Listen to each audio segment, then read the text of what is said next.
మీరు ఎప్పుడైనా ఇది గమనించారా? రాత్రి సమయంలో కొన్ని సముద్రాలలో నీళ్ళు అనేవి బులుగు రంగులో కనపడుతూ ఉంటాయి. ఇలాంటి సన్నివేశాలు మనం ఎక్కువగా సినిమాల్లో చూస్తూ ఉంటాం. ఇది నిజంగా ప్రకృతిలో దాగి ఉన్న ఒక అద్భుతమైన విషయం. దీని వెనకాల ఒక ప్యూర్ సైన్స్ ఉంది. ఆ సైన్స్ ఏంటో నేను మీకు చెప్తాను, క్లియర్గా వినండి. దీనిని బయోలూమినిసెన్స్ అంటాము. సింపుల్గా చెప్పాలంటే సముద్రంలో చిన్న చిన్న జీవులు ఉంటాయి. వాటిని మనం ప్లాంక్టన్ అంటాము. ఇవి ఏం చేస్తాయి అంటే వాటర్లో ఏదైనా చిన్న డిస్టర్బెన్స్ క్రియేట్ అయినా ఇవి బ్లూ లైట్ని విడుదల చేస్తూ ఉంటాయి. అందుకే మనం రాత్రిపూట సముద్రంలో అలలు వచ్చినప్పుడు మనకేంటంటే అవి బులుగు రంగులో కనపడుతూ ఉంటాయి. ఇలాంటి మరిన్ని మైండ్ బ్లోయింగ్ ఫ్యాక్ట్స్ కోసం మన యూట్యూబ్ ఛానల్ని సబ్స్క్రైబ్ చేసుకో.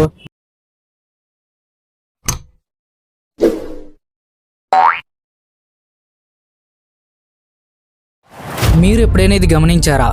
రాత్రి సమయంలో కొన్ని సముద్రాలలో నీళ్ళు అనేవి బులుగు రంగులో కనపడుతూ ఉంటాయి. ఇలాంటి సన్నివేశాలు మనం ఎక్కువగా సినిమాల్లో చూస్తూ ఉంటాం. ఇది నిజంగా ప్రకృతిలో దాగి ఉన్న ఒక అద్భుతమైన విషయం. దీని వెనకాల ఒక ప్యూర్ సైన్స్ ఉంది. ఆ సైన్స్ ఏంటో నేను మీకు చెప్తాను, క్లియర్గా వినండి. దీనిని బయోలూమినిసెన్స్ అంటాము. సింపుల్గా చెప్పాలంటే సముద్రంలో చిన్న చిన్న జీవులు ఉంటాయి. వాటిని మనం ప్లాంక్టన్ అంటాము. ఇవి ఏం చేస్తాయి అంటే వాటర్లో ఏదైనా చిన్న డిస్టర్బెన్స్ క్రియేట్ అయినా ఇవి బ్లూ లైట్ని విడుదల చేస్తూ ఉంటాయి.